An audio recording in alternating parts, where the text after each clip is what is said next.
Olá pessoal, tudo bem?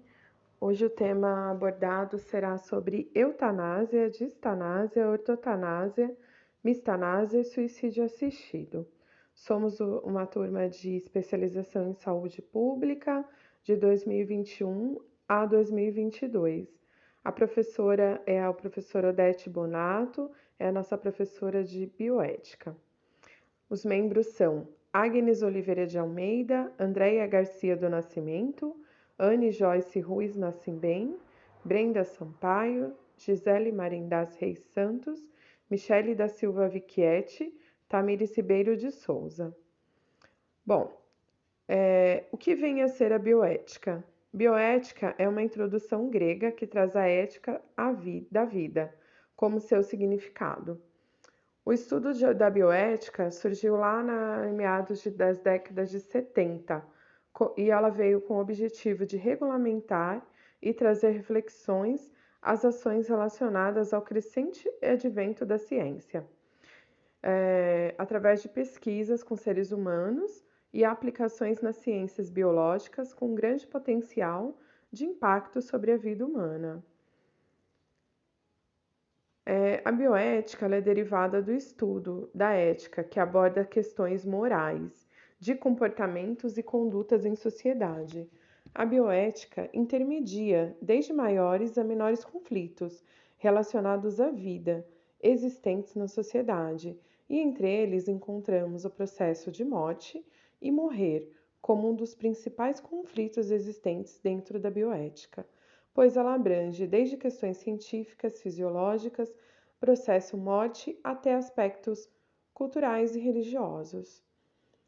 Nosso presente trabalho ele tem um objetivo de esclarecer as definições e nos trazer algumas reflexões sobre os aspectos bioéticos e legais. E ele também vem para abordar sobre a importância da atuação da enfermagem frente ao processo de morte e morrer, mais especificamente em relação aos principais temas de conflitos bioéticos contidos nesse temas. Quais são? Eutanásia, distanásia, mistanásia e suicídio assistido.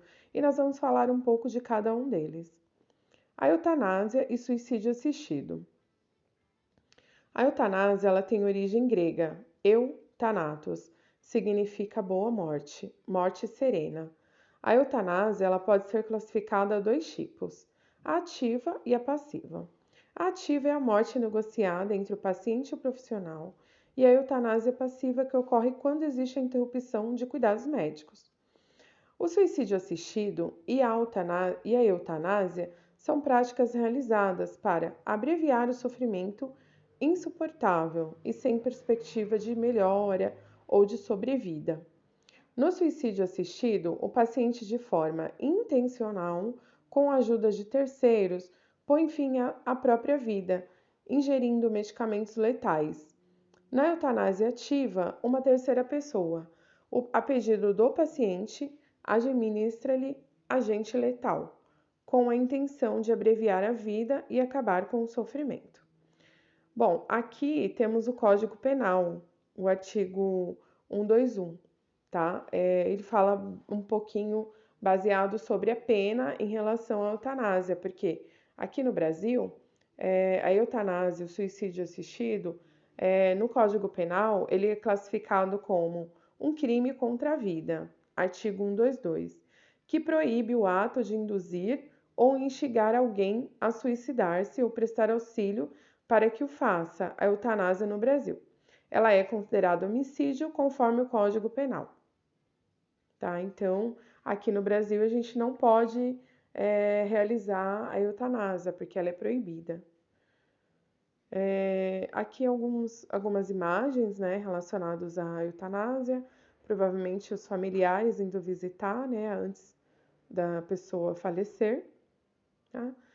O que vem a ser eutanásia, ortotanásia, distanásia. Eutanásia, antecipar a morte. Ortotanásia, deixar o indivíduo morrer naturalmente. E distanásia, prolongar a morte, ou seja, a morte lenta com sofrimento e dor. Então, aqui foi a classificação. Eutanásia, ortotanásia e distanásia. São algumas imagens também.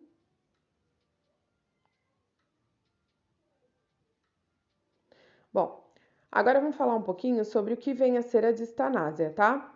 A distanásia, ela tem origem grega, dis, incorreto, thanatos, morte. Tem como objetivo prolongar a vida a qualquer custo e pode ser chamada de obstinação terapêutica. E a mesma pode ser considerada um erro pelo fato de não discernir a hora de parar com as intervenções terapêuticas, que acabam sendo inúteis e fazem com que o paciente sinta apenas dor. Distanásia, ela acontece o prolongamento da vida de forma dolorosa, pois se prolonga o sofrimento, a não a vida. Os estudos apontam que a prática da distanásia, geralmente, ela acontece nas UTIs, tá? Ela é um local onde existem muitos pacientes que passam ali por procedimentos mais invasivos e que acabam que só servem para lhe trazer dor. E esses procedimentos mais invasivos acabam que não resultam em benefícios para eles mesmos. Bom, com alguns avanços no século XX, vem tornando cada vez mais intensa a prática de retardar a morte, tal assunto coloca o profissional da saúde em conflito consigo mesmo, tendo em vista que seu princípio é salvar vidas. Então, assim, de uma forma geral, é necessário dessa forma que todos os profissionais envolvidos entendam o curso natural da vida, deixando assim, então, de oferecer o cuidado curativo e iniciando um cuidado mais paliativo, aquele cuidado que vai só para trazer mais um conforto. Pois, acima de suas crenças pessoais, o que deve ser levado em conta é sempre o bem-estar físico e psíquico do paciente. Algumas imagens também relacionadas à distanásia. Agora, o próximo tema abordado será a ortotanásia.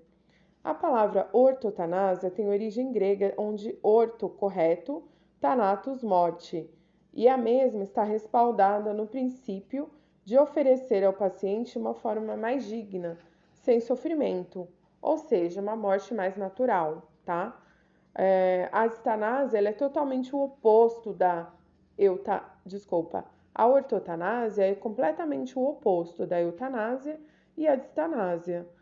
O termo é diretamente ligado àqueles cuidados paliativos que nós comentamos no post anterior, no slide anterior.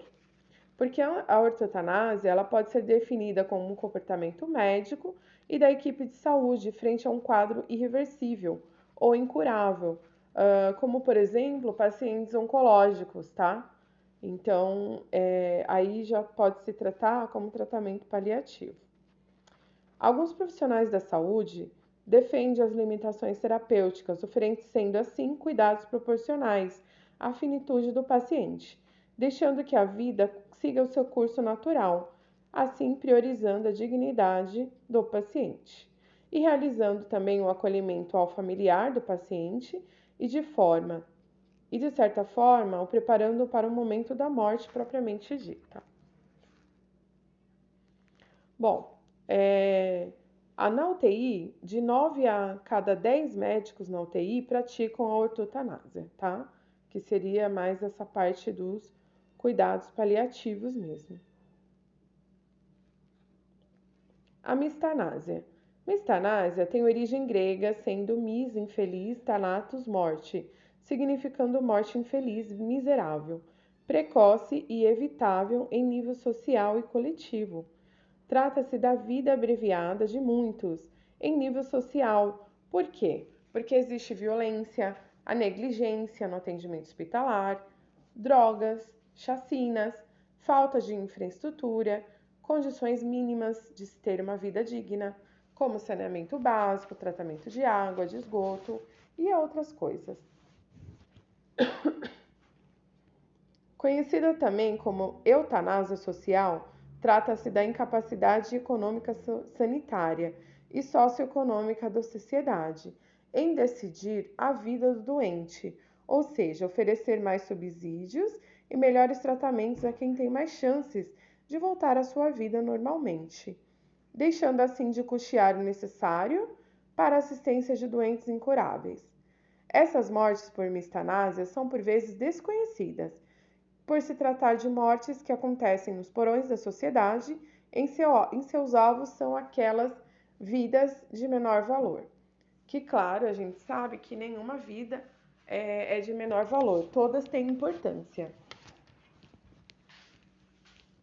Bom, seguintes categorias de mortes mistanásicas: mortes ocorridas por qualquer tipo de violência, morte no trânsito, suicídio, poluição, dependência química. Essas são mortes consideradas precoces e evitáveis. A mistanásia trata-se de uma forma geral da morte do pobre, de pessoas que tiveram uma vida precária e com pouca ou nenhuma qualidade. É o fato da morte indireta, causada por abandono, omissão ou negligência social. Aí algumas fotos, né? Lá dentro do hospital relacionado à mistanásia, pacientes que foram abandonados, as pessoas sofrendo nos corredores e por aí vai. Bom, a atribuição do enfermeiro no processo morte. A morte faz parte do cotidiano das pessoas, trazendo sentimentos e reações diversificadas. Apesar do homem possuir a consciência da sua existência, acontece dentro de um ciclo que se estende entre o nascimento e a morte. Muitas vezes não é encarado como um processo natural.